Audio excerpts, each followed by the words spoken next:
Hi there, everybody. From LMP's Multimedia Studio, I'm Schweigert, and this is the District 3 playoff edition of the Huddle's post-game recap. 6 Lancaster-Lebanon League teams were in action in the quarterfinal rounds earlier tonight, and 3 of them will be moving on. Let's jump right into the action in the Quad A bracket, where Hempfield and Manheim Township squared off for the second time in 3 weeks. Hempfield was looking to avenge a 28-14 loss to Township in the final week of the regular season, and the Black Knights did it, knocking off the Blue Streaks 31-28 to move on to the semifinals. The Knights spotted Township a 7-0 lead after 1 quarter, thanks in part to the 3 turnovers they committed in the early going. But they were eventually able to take control behind running back Will Blair, who rushed for more than 200 yards and a pair of touchdowns. Quarterback Sam Kramer added a pair of TD passes for Hempfield, which gave up a late touchdown in the final seconds to make the score look closer than it actually was. Hempfield will visit top-seeded Central Dauphin next Friday in the semifinals. CD defeated Lower Dauphin 21-13 in the quarterfinal round. Elsewhere in the Quad A bracket, Section 1 kingpin and defending district champ Wilson's playoff run came to an early end with a 2014 overtime loss to Central Dauphin East.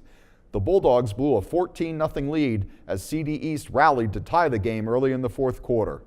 In overtime, Wilson's possession ended when the Panthers stuffed the Bulldogs on 4th and goal from the 3. CD East took over and won the game on Tyshawn Pollard's 8-yard TD run. CD East will face Cumberland Valley in the semifinal round. The AAA bracket was highlighted by the second meeting between Section 2 rivals Lampeter-Strasburg and Solanco. This is the rematch LS was looking for after the Pioneers lost the regular season meeting 42-14, but things weren't any better the second time around. Solanco won the rematch by an even bigger margin, 54-20.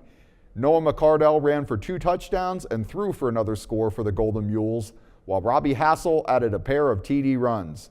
Colin Bear Shank scored on a 1-yard touchdown run and added a pair of scoring passes in his final game for LS. Solanco moves on to the semifinals, where the Mules will visit top-seeded Bishop McDevitt next Friday.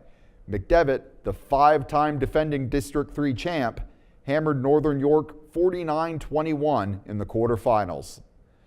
The Mules aren't the only Section 2 team moving on. They'll be joined in the semifinals by Manheim Central, which steamrolled East Pennsboro 47-15 earlier tonight. The Barons got 200 rushing yards and 3 touchdowns from running back Damon Camacho. Central has outscored its first 2 playoff opponents 89-45. The Barons appear to be rolling at the right time. They'll be tested in the semifinals next week, though. Susquehanna Township will be coming to town. The Indians demolished second-seeded Northeastern 42-14 earlier tonight to set up their 3rd playoff meeting with the Barons since 2012. Central is 1-1 in the previous meetings. The Barons lost 27-17 in 2012, but won 17-14 a year later. Before we go, let's take a quick look at the district's other 2 classes. In AA, Berks Catholic moved on with a 41-20 win over Newport. The Saints will face the winner of Saturday's quarterfinal clash between top-seeded Wyomissing and number 5 Biglerville. And finally, in the single A bracket, Camp Hill and York Catholic will meet in next week's championship game.